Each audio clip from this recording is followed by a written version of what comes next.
Gravação iniciada.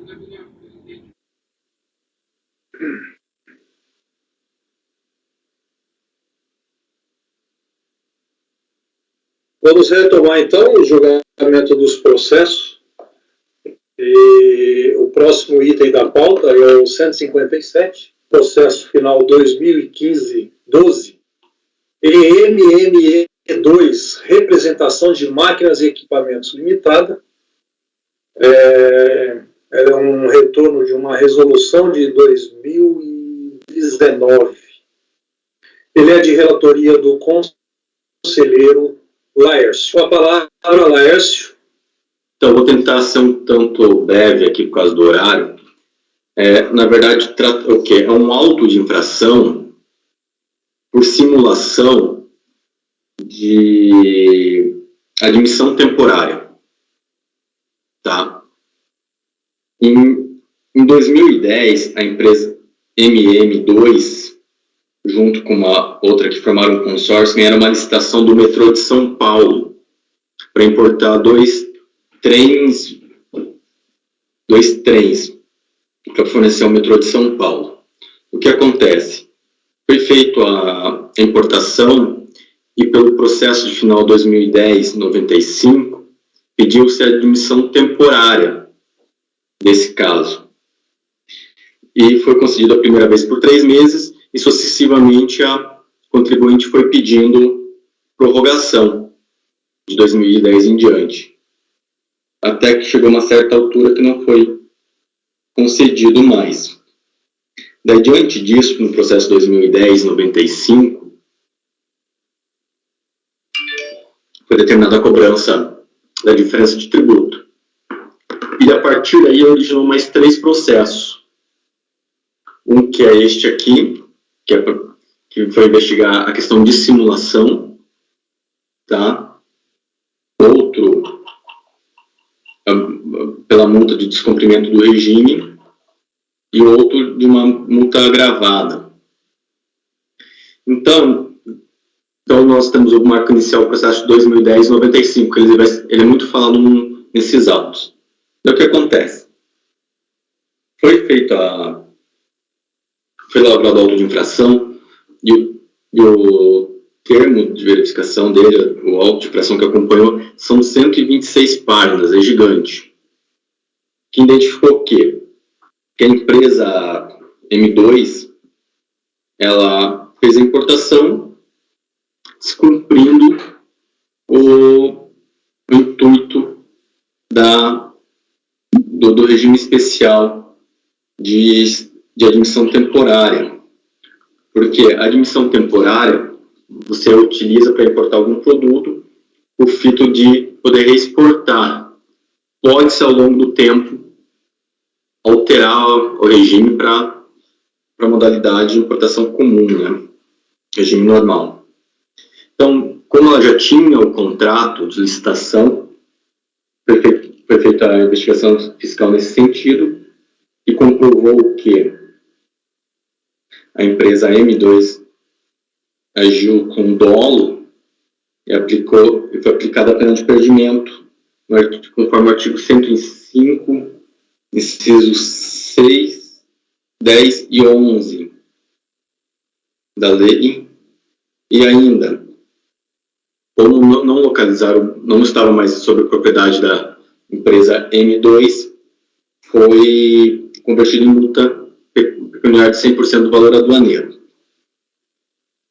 Diante disso, apresentada a impugnação, e também foi considerado solidariamente os sócios administradores da empresa. A empresa Basca também está com recurso voluntário aqui. Ela é uma empresa de assessoramento aduaneiro, e o seu sócio, Luiz Ramos. Apresentada a impugnação, foi julgado improcedente, pois foi verificado que realmente a empresa teria simulado o regime especial e, por conta disso, faria jus à pena de perdimento. E essa simulação se dá, inclusive, como vou tratar mais adiante no voto, que da chegada da mercadoria, em menos de 15 dias, ela emitiu uma nota fiscal já para o metrô de São Paulo. E ainda tem um termo de aceite provisório em relação aos trens. Então,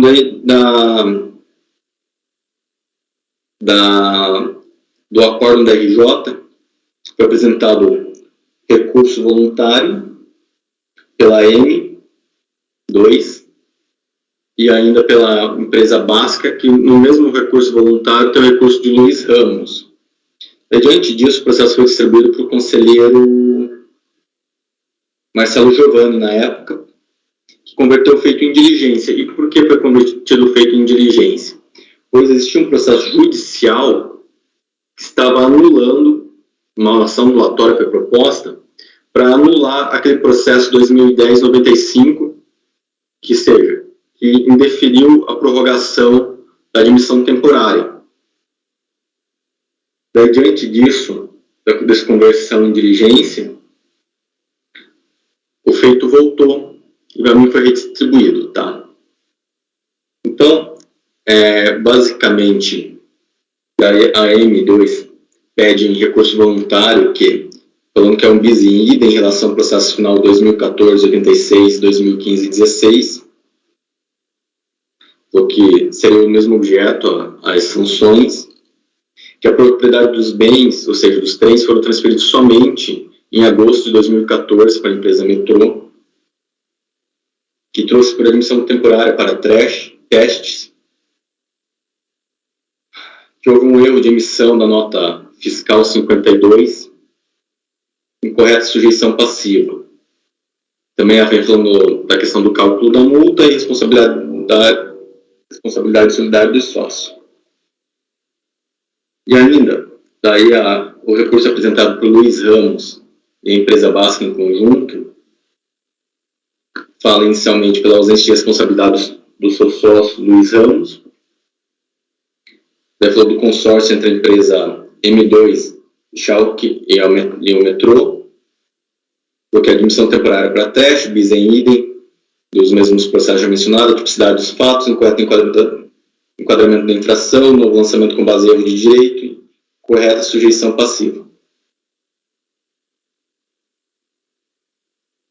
Daí, como falei, já mencionei, ter uma informação fiscal pedindo para que fosse o julgamento, que nós tínhamos sobrestado também, e foi redistribuído o feito.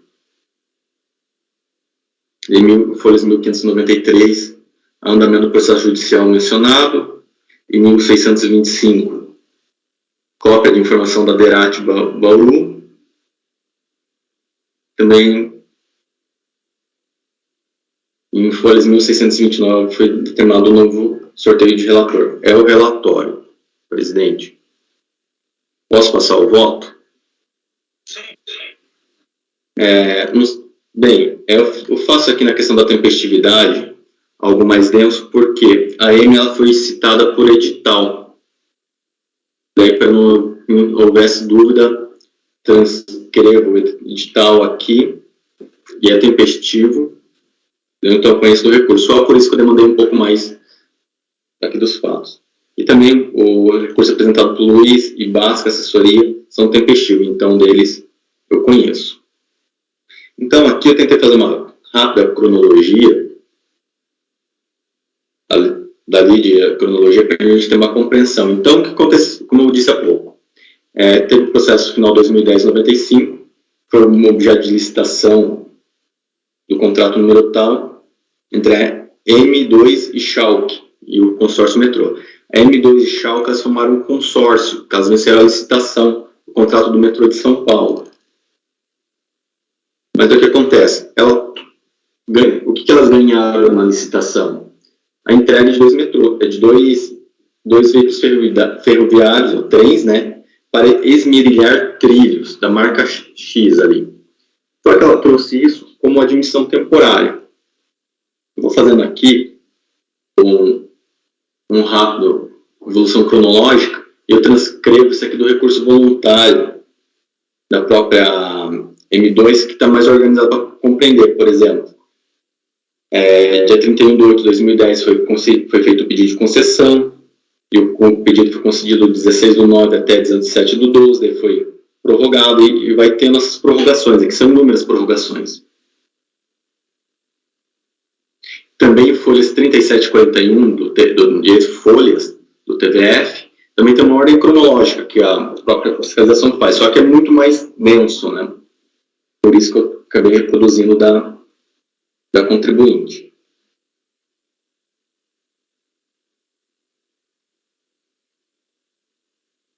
Então, daí o escopo é a simulação dessa importação. O que acontece? Passando ali para a ação judicial, que é importante. Então, esse aqui, não sei se entenderam a lide aqui já travada, acho que todos entenderam, né? Qualquer coisa me interrompe. Então, essa é a lide. Então, ocorre que houve essa ação judicial final 61/05, que inicialmente tinha dado parcial provimento para na ação notória para suspender a exigibilidade do crédito. E depois disso foi julgado improcedente e nós estamos agora no trânsito em julgado. Só que eu fui pesquisar no site do Superior Tribunal de Justiça, até coloco ali a tela, foi transitado no julgado 25/5, julgando improcedente o pleito, ou seja, processo administrativo 1095 manteve rígido. Então, não foi admitida a prorrogação. E aqui vou trazendo algumas telas.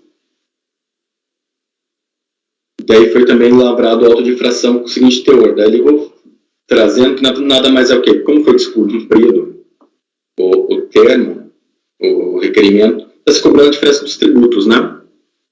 Sobre o produto, porque ele entrou como admissão temporária ou suspensão.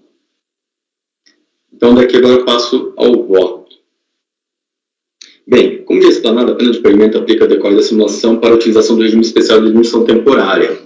Antes de entrar nos fatos, de ressaltar que o processo, final 2010-95, a contribuinte realizou seu pedido de admissão temporária nos termos do artigo 4º, parágrafo 1º, 2 da IN 295/2003, que assim estabelece: poderão ser submetidos ao regime de admissão temporária com suspensão total do pagamento dos tributos incidentes na importação dos bens destinados.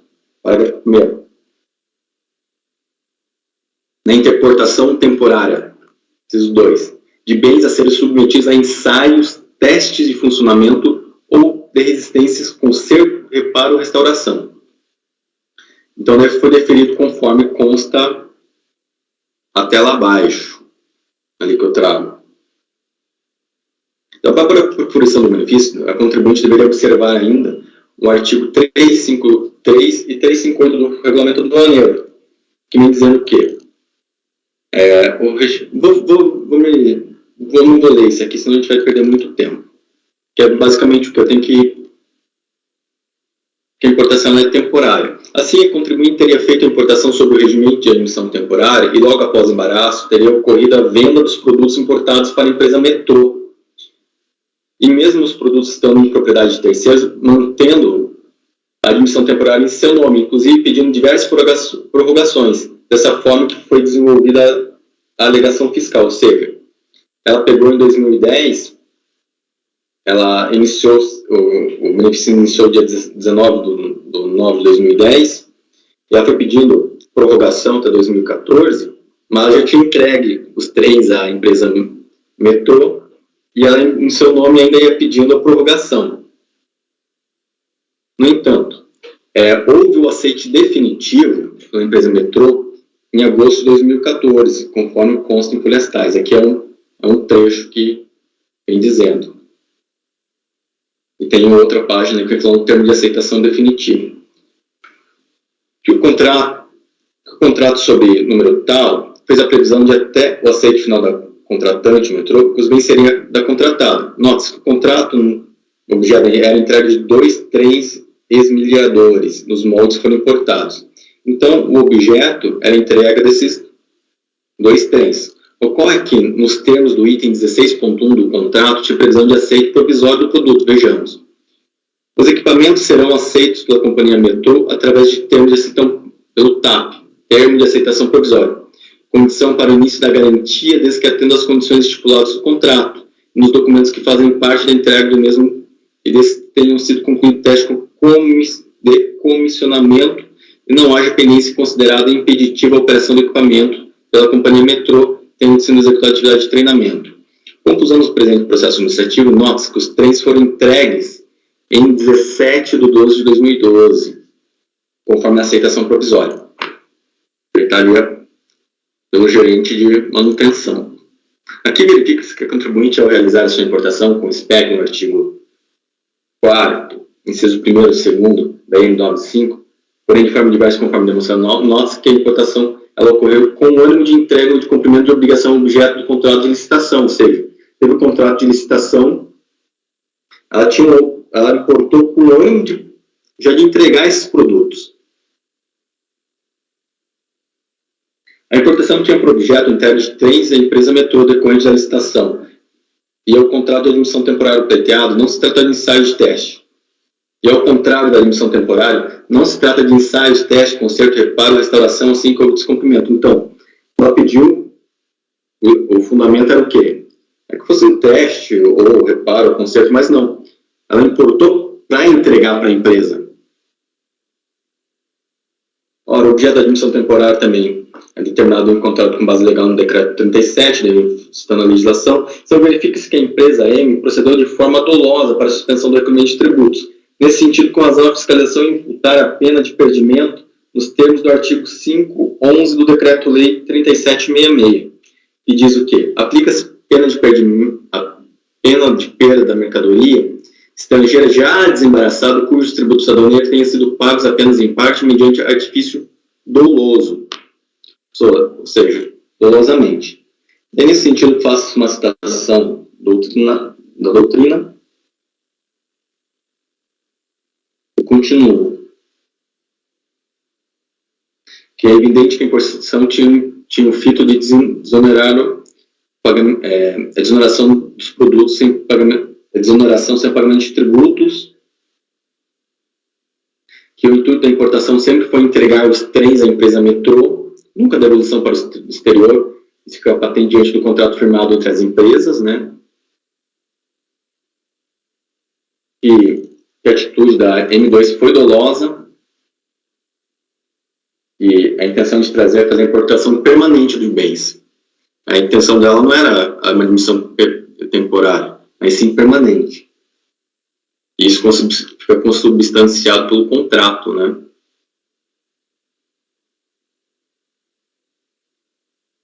Então, assim, ao dano erário, e é aplicável a multa substitutiva de 100%. Assim, diferentemente, como alega a empresa, os produtos importados não foram utilizados para teste, foram entregues à Metrô com intuito permanente em caráter definitivo. Ademais, por si só, tais argumentos já têm o condômino de ser de perdimento, sendo dispensadas as demais questões probatórias carregadas pela fiscalização do presente processo. Ainda sustenta que, em razão da nota fiscal 52, foi atribuída a CFOP equivocado. No entanto, diante das informações já prestadas pelo Metrô e o contrato, trata-se de entrega de produto e aceita provisória. Finalmente, sobre a não aplicabilidade da pena de perdimento, eu faço o argumento do artigo 72.1, decreto 37, uma vez que encontra-se sendo debatido no PAF de final de 2014-86. Então, sobre a simulação, eu reconheço, então estou negando provimento aos pleitos recursais nesse aspecto. O bis em idem. Os dois recursos, presidente, fala que serão um bis em idem deste processo, com o final 2014-86 e o final 2015-16. E que se trataria de novo lançamento. Daí aqui, eu trago no termo de encerramento como que ficou constada a diferenciação, vai dizendo o quê? Que o final do processo 2014-86 tem até um quadro embaixo lá, que é mais fácil de ver. Que o final 2014-86 ele trata sobre o descumprimento das condições, requisitos e prazo estabelecido na aplicação da admissão temporária. que é o artigo 72, inciso 1 da lei. Aqui, ele está tratando sobre a simulação, perdimento. Já o de 2015-16 é uma outra multa de ofício qualificado. Então, são 3 pontos diferentes. Então, são 3 objetos distintos. Então, também aqui, eu nego provimento.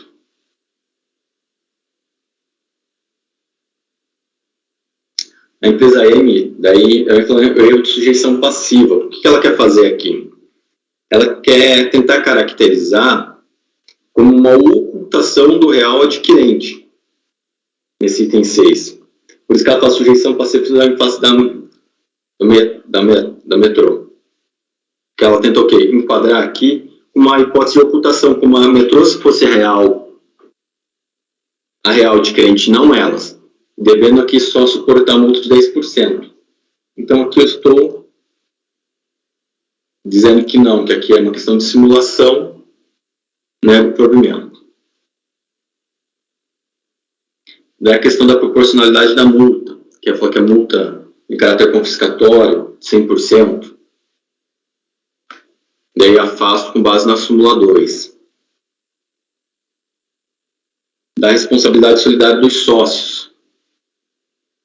Aqui também estou negando o provimento, porque eles são sócios administradores, né? E eles acompanhavam toda a negociação, eles tinham conhecimento em relação a isso. E a jurisprudência da casa já está caminhando bem tranquilamente no sentido de que, sendo sócios administradores, eles respondem de modo solidário. Então, nego o provimento. No recurso voluntário, presidente, do Luiz Ramos e da Basca, eles abrem um tópico específico somente em relação ao Luiz Ramos, dizendo que ele não seria responsável solidário, porque a Basca seria uma empresa de assessoria aduaneira. E ali não ficou demonstrado que ele agiu com excesso de poder ou coisa semelhante. E verificando o termo de verificação ali, que você verifica o quê? Que ele marca as reuniões, que realmente ele recebeu alguns valores, mas porque contratos de honorários, né, em relação à prestação de serviço, era extremamente comercial aqui nesse aspecto. Então, nesse sentido, eu afasto a solidariedade dele por não ter verificado nenhuma das hipóteses do 124 nem do 135. Então, estou dando provimento em relação a ele.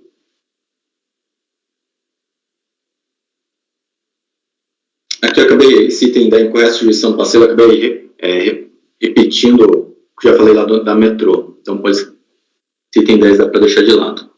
Então, presidente, sucinto, eu estou conhecendo dos recursos voluntários para negar provimento ao recurso voluntário da M2, dar parcial provimento ao recurso manejado por Luiz Antônio Ramos e Basca Assessoria para reconhecer a legitimidade passiva de Luiz Antônio Silva Ramos.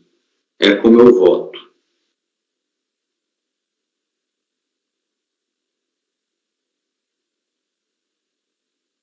Sem áudio, presidente. Em termos de pessoas jurídicas, apenas M2 e a Basca Assessoria? Que recorreram, sim. Os recursos são delas. São. Mas a Basca, o Luiz Ramos e a Basca estão no mesmo recurso voluntário. Sim. Pedro pediu a palavra? Uma pergunta rápida. Lércio, então eu entendi que o principal centro da questão aqui é que eles compraram um trem sob o regime de admissão temporária, quando na verdade eles compraram o trem para vender aqui no mercado interno, para o metrô. Isso. E o que eles falam sobre isso? Nada. Não, eles falam o seguinte, que fizeram um teste. Primeiro eles fizeram um teste, que a entrega provisória não caracterizaria isso, que seria somente teste. mas na hora que você verifica o quê? Ali o contrato 16, ele recebe provisoriamente, primeiro, que a importação, ela se deu para teste. E ali não, ela já fez a entrega provisória, daí lógico, como é um produto rico de, como que posso dizer, que expressão posso utilizar, como é um produto Entendi. de difícil substituição, alto valor agregado, é natural que nessas operações você deixa por um período lá depois da quitação definitiva, mas isso é uma questão comercial. Mas no contrato já previamente já tinha essa previsão. Tá. Ok. É que a admissão temporária ela tem as hipóteses e os requisitos bem definidos na situação em que o bem é importado, ele é importado, mas não para consumo, né? Não se trata de uma importação em que os tributos é devido, mesmo porque, tratando-se de admissão temporária, há a suspensão, atendida ao objeto da admissão, que é previsto na toda a legislação, e os requisitos para atendê-lo. O ponto é que não foi temporária, né? Porque a premissa da concessão do regime é que a admissão seja temporária. Isso não impede que haja a nacionalização antes de vencido o prazo, né? Mas aí toda a forma regular. Que aqui deve ser considerada a simulação por causa do contrato, né, presidente? Como o senhor... É o que a fiscalização acusa, né? Estou vendo aqui no relatório. É isso mesmo. A BASCA era apenas uma assessoria, né? Exato. Porque envolve altos valores, envolve o metrô, que não sei a natureza jurídica dele, mas provavelmente com participação societária do governo do estado, né, de São Paulo, ou prefeitura, acho que do governo. E aí que imponha, inclusive, a licitação. Agora, uma licitação, uma admissão temporária, já surge dúvidas, né? Muito bem. Ainda em debate, alguém deseja se pronunciar? Podemos iniciar a votação? Então vamos lá. Conselheiro Elcio. Bom, eu estou vendo aqui, no mérito principal aí, eu acompanho o relator. Agora, quanto ao afastamento da responsabilidade do Luiz, eu estou vendo aqui no termo de verificação fiscal, tem vários e-mails trocados entre eles e os outros intervenientes, inclusive ele informando que tinha consciência que estava descumprindo a legislação aduaneira. São vários, eu vou só ler um aqui, ó. Esse aqui é o Luiz mandando para o... Você puder me falar a página que eu confesso que eu li, então... São várias páginas, Laércio. Mas só esse trecho, só esse trecho aí. Esse trecho aqui é 107 de 124, na página do termo. Não é página do processo, não. 107. Que fala, o Luiz mandando para o outro lá, o sócio da M2. Até pelo contrário, o processo encontra-se inadimplente dentro da legislação aduaneira existente. E são vários, eu peguei esse aqui, tem vários outros aqui. E na época lá foi detectado um depósito de 95 mil na conta desse Luiz, e que eles estavam resistentes em fornecer esses dados bancários. E o fiscal coloca aqui, ele falou, eu li aqui que ele conseguiu esse extrato, não sei se foi o banco, foi no Banco Itaú, foi no Banco Itaú, demonstrando que houve esse pagamento nessa época, que estavam sendo feitas essas negociações. E aqui ele falando, o Luiz falando ainda com o sócio da M. Oxalá que possamos encontrar termo, solução, ideia, não ocorrendo outros desdobramentos depois de 4 anos de isenção total, sem que nossa legislação forneça qualquer amparo legal. E isso, assim, e são vários. Então, eu não vejo como afastar. E ele é que estava negociando tudo. Ele, inclusive, tem e-mails aqui de outras pessoas falando, é o Luiz que está coordenando o esquema. Então, assim, eu não vejo como afastar. Então, nesse sentido, eu vou divergir do relator e vou negar provimento total. Até explicando, conselheiro Elcio, em relação aos valores, eu encarei como se fossem valores típicos da assessoria aduaneira, como se fosse um contrato de prestação de serviço, até aí... Esse valor até que poderia no serviço mesmo, igual você está alegando. Mas os e-mails deixam muito claro que ele que estava comandando o esquema. Então, mas aí vejo como.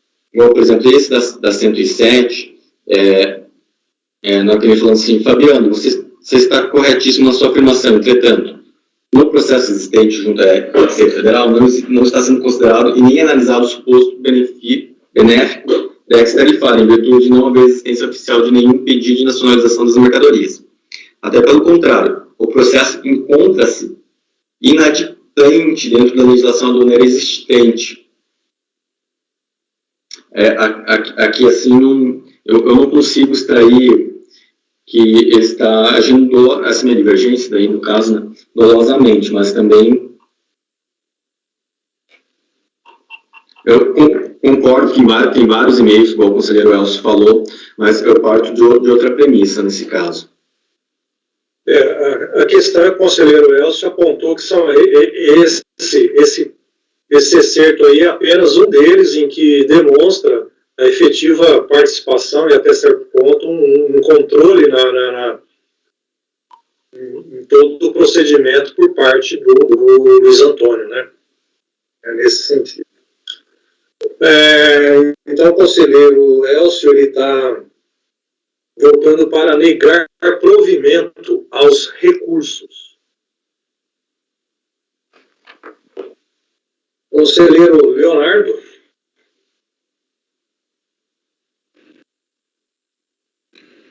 Vou acompanhar a divergência, presidente.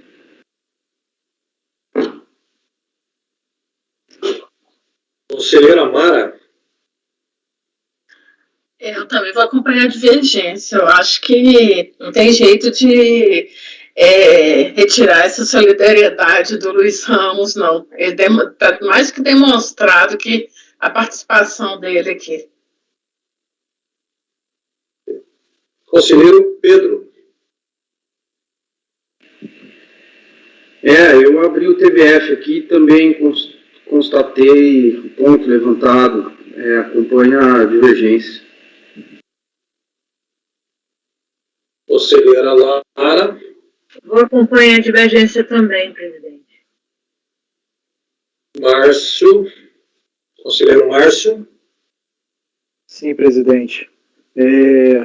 No momento que o conselheiro Elcio abriu a divergência, eu já tinha até buscado confirmar aqui a exata função da Abascar, e compreendo, assim como as menções feitas no processo desses e-mails, que não dá para afastar a efetiva interação com a operação, né, desses agentes. Então, eu estou acompanhando a divergência.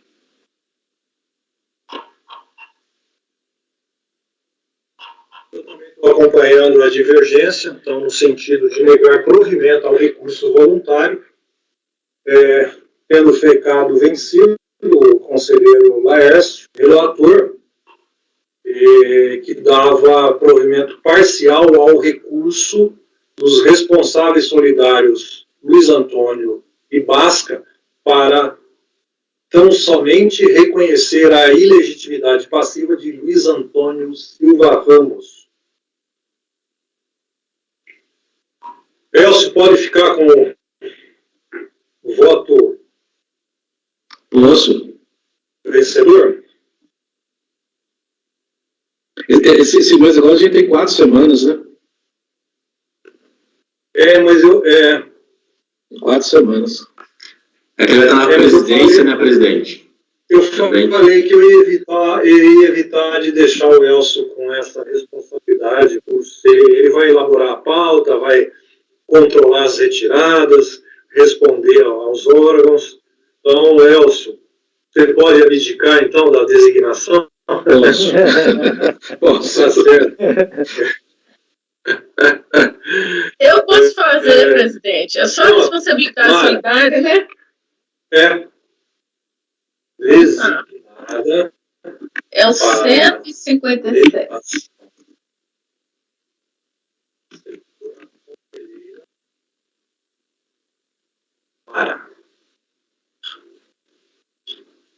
Ok. Pessoal, nós encerramos os processos pautados para esta tarde de 23. Temos vários outros que ficaram para trás. Tem um meio de manhã que ele é bem fácil, ele é igualzinho que nós votamos no mês passado.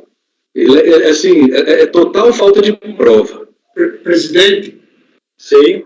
tem que avisar o Fabimar para solicitar lá o que ele pediu para avisar 20 minutos antes. Isso. Vamos lá, então. Apoio. Oi, presidente. Então, pode interromper a gravação. Nós vamos te dispensar e dar continuidade no julgamento, com processos das sessões anteriores. Tá, pode interromper então? Sim.